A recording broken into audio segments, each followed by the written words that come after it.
장윤경 칼럼 아들 예준이가 쏘아 올린 공 제3화. 네가 엄마로서 학부형이 될 준비가 됐냐고. 자녀의 미래를 두려워 말자. 그래, 최선의 선택이었어. 잘한 거야. 남은 1년 최선을 다해서 준비하는 거야. 나는 슈퍼맘이잖아. 안 그래? 후회하지 마. 넌 잘하고 있어. 잘 해왔어. 울지 마, 예준이 엄마. 주민센터 유리문에 비친 제법 여전사 같은 나는 입장도 하기 전부터 자기 최면 중이었다. 친어머니 되세요? 신분증과 가족관계 증명서 보여주시고 아래 사유서 작성하세요. 올해 첫 접수자시네요. 001 양혜준 입학 유예 접수 완료되었습니다. 주민센터 직원의 목소리는 지나치게 크고 명쾌했다. 내가 문을 나설 때 빨갛게 변한 눈동자는 무겁지 않는 발걸음 덕분에 다행히 직원에게 들키지 않았다. 나는 지금도 이맘때면 나와 같은 결심을 하는 발달장애의 부모들을 위해 응원의 화살기도를 올리곤 한다. 1월 말 백화점 혹은 대형 할인점을 찾은 학부모는 모두가 공감할 것이다. 입학생들을 위한 새 학기 가방과 새 옷, 학용품 코너는 지나가는 학생들과 부모의 시선을 붙잡고 끝내 지갑을 열게 하지 않는가. 8년 전 나도 그랬다. 내 아들이 비록 장애가 있지만 여느 아이들의 부모들처럼 8살, 제 나이에 입학시키고 싶은 마음은 간절했다. 그런 내 마음도 모른 채 예준이는 자신만의 발달 속도로 가고 있었고 여전히 집에서 손에 잡히는 물건은 계속 흔들어 주시며 알 수 없는 혼잣말 비슷한 래퍼 행동은 계속 진행 중이었다. 예준이가 7살 가을쯤 되었을까? 마음이 다급했던 나는 단기 프로젝트를 감행했다. 고작 그 해결책이라고 겨우 찾은 건 엄마들 사이에서 입소문난 인지치료사를 초빙해 1:1 가정방문 지도였다니. 지금 생각해도 손 안 대고 코 풀어보기 딱 놀부심보, 한심한 그 자체였다. 그래, 예준이도 저런 전문가의 지도라면 한글 떼기 꼭 가능할 거야. 라는 얕은 생각에 비용은 묻지도 따지지도 않았고 남편의 월급 통장에 돈은 빛보다 빠르게 치료사의 통장으로 이동이 시작됐다. 시간이 얼마나 흘렀을까?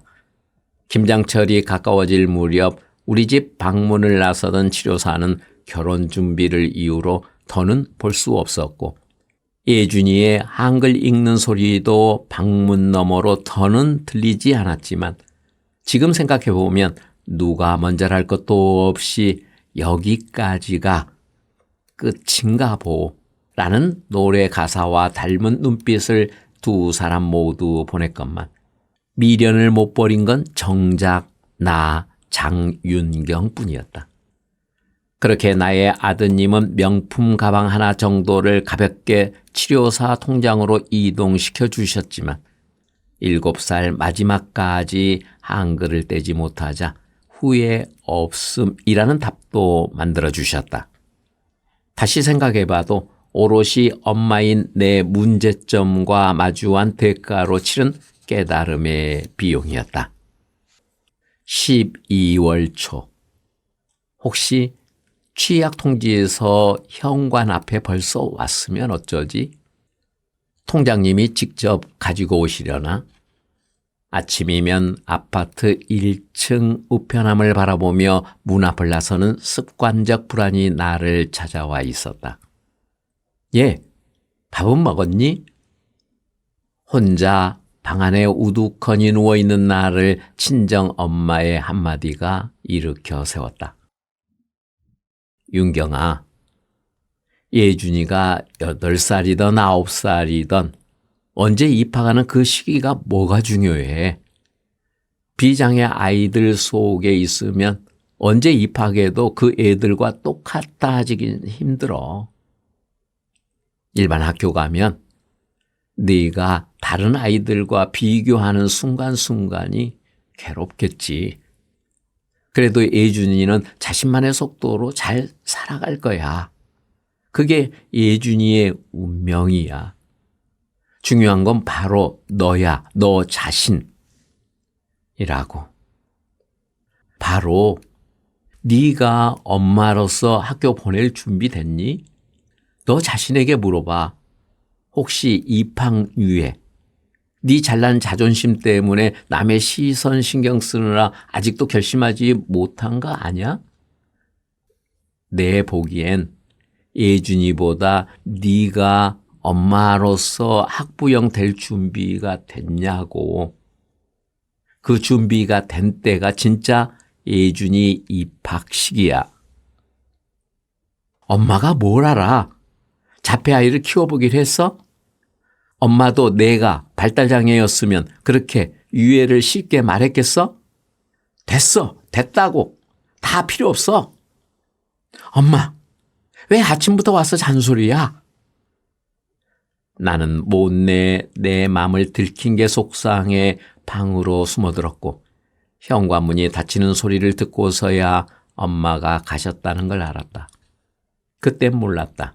내 서름의 소리는 지르고 있었지만 내가 예준이의 뒷모습만을 바라보고 있을 때 곧 80세를 앞둔 친정엄마는 울고 있는 40춘기의 딸과 자폐장애가 있는 손자 두 사람의 뒷모습을 바라보고 계시다는 걸. 나는 예준이의 엄마였지만 나도 아직은 엄마가 필요한 철부지 딸에 불과했다. 친형제자매가 있어도 장애 자녀를 키우고 있는 자는 오직 나뿐이었고 그들이 보내는 응원의 말과 시선이 때론 고마움도 있었지만 절대 공감할 수 없으리라는 내 안의 날성 감정들이 장애도라는 외로운 섬으로 더 밀어넣을 때도 있었다. 차라리 이럴 때면 텔레비전, 인터넷 광고에서 발달장애 엄마 전용 자격증 취득 속성방 과정, 후회 없이 지금 바로 선택하세요 라는 광고라도 있다면 얼마나 좋을까. 당장이라도 전화해 무엇이 최고의 방법이죠? 라고 질문하고 조언도 들으련만 내 눈에는 치매, 암보험 광고뿐이고 텔레비전 속 유명한 정신과 의사를 오랜 기다림 끝에 3번 만났을 때도 동치미 같은 속 시원한 답변은 그 어디에도 들을 수 없었다. 방문 너머 식탁 위 친정엄마가 두고 가신 김장김치를 보고 나서야 나는 눈물을 흘리고 있었다. 그리고 그날 밤 나는 나에게 조용히 말을 걸기 시작했다. 예준이가 입학 준비된 것 같아? 아니, 그런데 왜? 누구에게 보이기 위해서 입학시키는 거야? 그럼 넌 학부형 될 준비는 됐어? 아니, 그럼 됐어. 너 자신이 준비된 때 보내면 되는 거야. 그리고 네가 한글 직접 가르쳐. 너 엄마잖아. 포기 어딨어. 넌 할 수 있어. 그렇게 맞이한 다음 날 아침 일찌감치 주민센터를 다녀온 후 예준이는 8살인 듯 8살 아닌 7살 같은 만 나이살이는 시작됐고 집으로 돌아오는 길 내 마음을 위로하고 안아준 건 명품 가방도 화장품도 아니었다. 전화기 너머로 들리는 너 충분히 잘했고 괜찮아 라는 남편의 말 한마디와 손에 들린 한글 쓰기 노트, 구구단 놀이, 시계놀이, 색칠 공부책, 잠들기 전 하늘에 올린 기도였다. 나는 이제 세상을 향해 말하고 싶다. 아니, 말할 수 있다. 세상에 그 어떤 부모도 자신의 인생 계획에서 장애아이를 낳게 해달라고 기도한 자는 없을 것이다. 어떠한 원망도 두려움도 없이 하늘을 향해 묵묵히 감사합니다. 아멘. 이런 식으로 자녀의 장애를 받아들이는 부모가 정말 몇이나 있을까? 이 길은 누구도 대신할 수 없는 장애 자녀를 둔 부모들만의 몫이며 십자가다. 나와 같은 부모들만이 오랜 기도와 침묵의 시간을 통해 자녀의 장애 모습 있는 그대로 소중한 자녀로 받아들이고 품어주며 그렇게 되기까지 부모들만의 고뇌의 시간과 형태는 저마다 다를 것이다. 분명한 건 친정 부모도 형제자매도 심지어 발달장애를 키우는 부모들 각자도 저마다 경우가 다르기에 결코 나 자신이 겪고 있는 상황을 대신할 수 없다. 그나마 친인척과 형제자매가 할 수 있는 건 묵묵히 장애 가족을 위해 기도해주고 때론 힘들고 지쳐서 기댈 곳이 필요할 때 말없이 늘 그 자리에서 기다려주고 안아주는 것. 그거면 충분하지 않을까? 장애 자녀는 분명 성탄절 산타의 선물처럼 예고 없이 찾아와 우리 부모들에게 참된 삶의 지혜와 깊은 깨달음을 주는 천사이며 스승들이다. 그 맛이란 우리 장애 자녀를 둔 부모들만 느낄 수 있는 신이 주신 선물이다. 나는 감히 말한다. 발달장애 부모는 온 마음으로 키우라는 하늘의 사명을 부여받고 그 뜻을 전하기 위해 선택된 자들이다. 단지 천운이 없어서가 아니라 하늘의 선택한 운명의 특사들이며 천국에 보장된 사람들이라고. 그러니 자녀의 미래를 두려워 말자라고. 7살 2번 살기로 한 한여름의 중심 무렵 전화벨이 요란하게 울렸다. 어머니, 예준이가 오늘 손떨림이 좀 있었는데 제가 보낸 영상 빨리 확인하세요. 아들이 어린이집 등원한 지 1시간 만에 특수교사로부터 연락이 왔다. 제 4화로 이어집니다.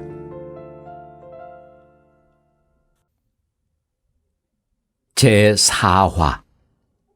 부모의 사랑과 칭찬의 힘보다 강한 것은 그 어디에도 없다. 나는 더 이상 편리함과 타협하지 않기로 했다. 아침 일찍 예고도 없이 손님이 찾아왔다. 담임 교사의 문자와 함께 찾아온 이 떨림은 설렘이 아닌 반갑지 않는 손님 불안이었다. 손님의 이름 탓에 내 심장은 벌써 100m 달리기가 시작됐다. 원장님, 양혜준 엄마입니다. 바쁘실 텐데 아침 시간 죄송해요. 영상 확인하시면 답변 꼭 부탁드립니다.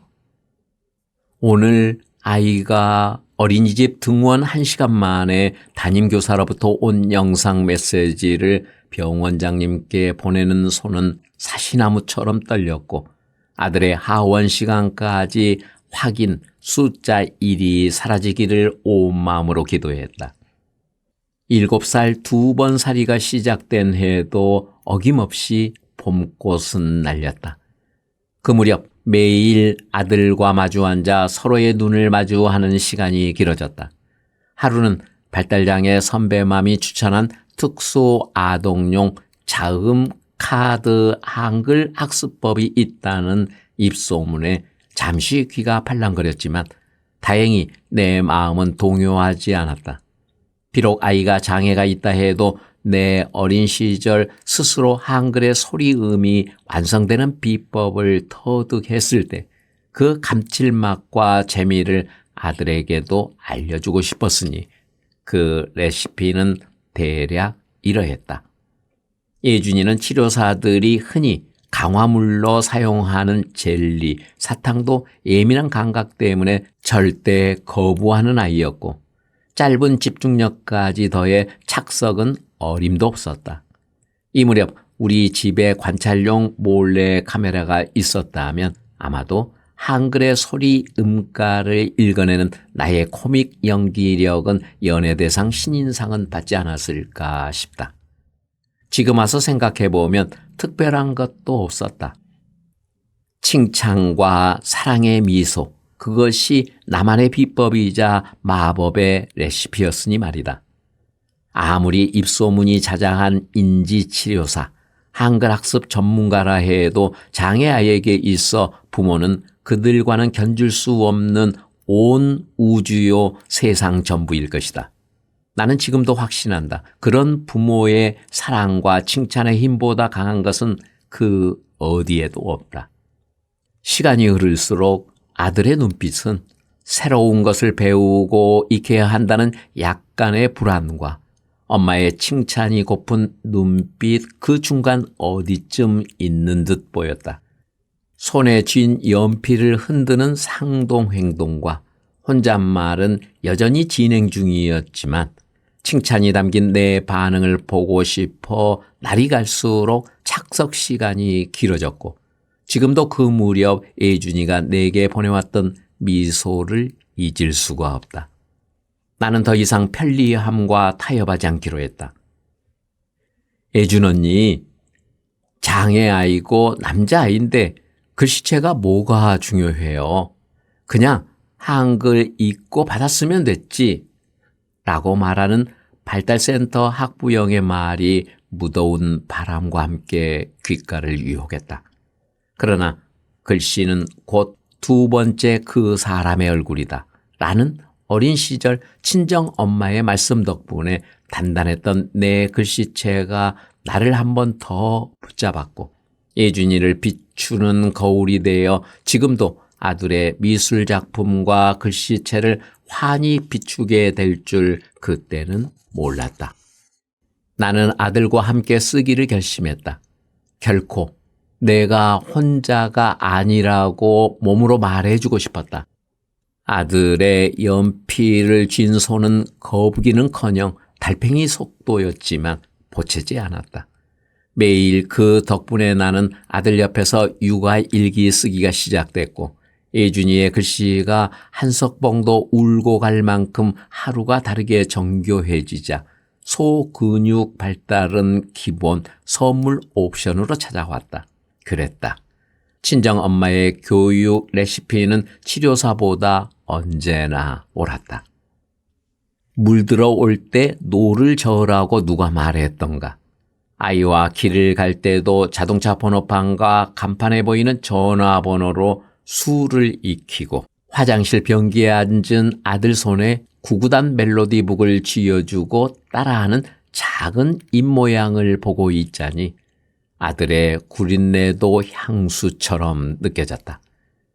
잠들기 전 벽에 붙인 아날로그 시계판은 같이 읽어야 잠자리에 들었고 아들 귓속에 구구단송을 자장가 삼아 부르던 예준 엄마의 낮과 밤은 그렇게 계속됐다. 하늘은 스스로 돕는 자를 도우셨다. 예준이는 그렇게 한글을 떼고 구구단도 읽는가 하면 아날로그 시계처럼 다행히 읽기 시작했다. 하루는 재래시장을 지나며 수박과 참외 향이 코끝을 진동하고 흰머리가 제법 미용실을 갈 때라고 여름이 신호를 보내왔지만 매일 조금씩 달라지는 아들 바라기 재미에 빠져 염색할 시간도 있는 날이 길어졌다. 여보세요? 예준이 어머니, 저 병원장입니다. 영상 확인했습니다. 그러게요.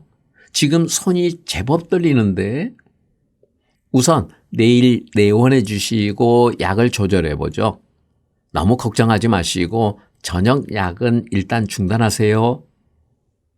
1분도 채 안 되는 전화기 넘어 병원장님의 침착한 목소리를 듣고 나서야 내 심장과 손은 응급처치를 받은 듯 제 속도를 찾아가고 있었다. 세상에 좋은 것이 있다면 내 새끼 눈과 머릿속, 입속에 하나라도 더 심어주고 넣어주고 싶은 게 부모 마음 아니던가. 보약만 주어도 모자랄 터. 8월에 허리쯤 왔을까? 초등 입학을 위한 학습 준비를 하면서도 예준이의 상동 행동인 연필 흔들기, 혼잣말은 좀처럼 졸업할 기세를 보이지 않았고 소아정신과 병원장님도 고심 끝에 학교 생활을 위한 약물 치료를 조심스레 권하셨다. 우리 부부는 선배 부모들의 다양한 경험담과 의사선생님의 말씀을 성경처럼 붙잡고 예준이의 약물 치료를 불가피하게 시작되었다. 치료가 시작된 이후부터 온종일 아이 컨디션을 살펴 약물 반응을 시간별로 메모하기 시작했고 급기야 어린이집 알림장에 아이의 변화를 일기처럼 기록하는 내 모습은 영락없이 신생아 수유일지 쓰는 엄마 같았다. 더 이상 편리함과 타협하지 않기로 했던 나 자신과의 약속이 약물치료 하나로 무너진 것만 같아 늦은 밤 하늘에 올리는 기도 시간도 길어졌다. 예준이 어머니, 병원장님과 통화하신 거죠?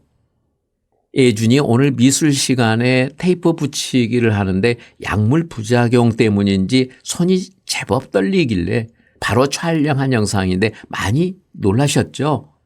그리고 어머니, 죄송합니다만 어머니께서 이렇게 매번 메모해 주시는 글 제가 바빠서 번번이 답글 적어드리기 어렵습니다. 하원 지도하는 어린이집 담임교사의 말이 영상을 보고 놀란 가슴 탓에 하울링처럼 들렸다. 선생님, 바쁘실 텐데 영상 촬영해 주셔서 감사해요. 다행히 의사 선생님께서 바로 확인하셔서 내일 뵙기로 했어요. 그리고 알림장 일기는 예준이가 어린이집에서 있었던 일을 집에 와서 말하는 내용이에요. 기억나는 상황 문장과 단어가 전부이지만 아이의 기억력과 언어 발달 변화 태도를 기록해 보고 싶어서 하는 저만의 메모이니 절대 답글 쓰셔야 한다는 부담 없으셨으면 해요. 정말 괜찮아요, 선생님. 혹시 부담되셨다면 죄송해요. 가을의 끝 무렵이었을까.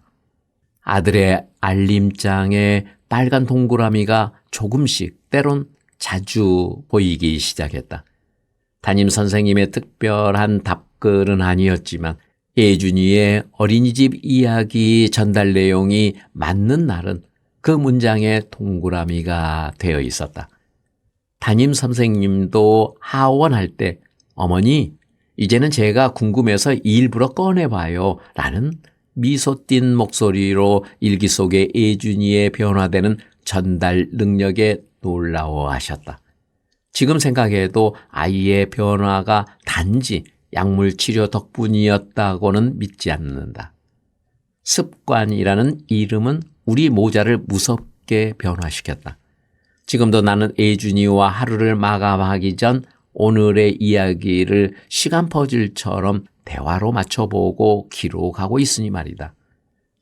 헌 지폐가 모이면 부푸는 것처럼 내 아들이 엄마 눈을 보고 말하는 짧은 단어 하나, 문장 하나의 기억들이 모여서 어휘가 늘 것이고 조금은 부족하더라도 언제고 내가 없는 세상 속에서 홀로 당당히 서리라는 내 굳은 믿음은 지금도 나를 일기장으로 이끌고 있으니 말이다. 나는 인간이 세상에 태어나 자연스레 숨쉬고 걷고 뛰고 말한다는 것이 얼마나 감사하고 위대한 것인지 비로소 아들의 눈빛을 통해 다시 깨닫고 배우고 있다. 좀 서툴고 느리면 어떤가? 방향이 중요할 뿐 속도는 중요하지 않다. 예준이는 오늘도 변함없이 자신의 하루라는 여행 속에 나를 초대하고 함께 추억을 기록하는 습관을 아낌없이 내게 선물한다. 누군가는 말할 것이다. 오히려 아이도 엄마도 서로 힘들게 대화하려는 게 서로 고문하는 것 아닌가요? 자폐처럼 루틴 행동 하나를 더 추구하는 거 아닌가요? 라고.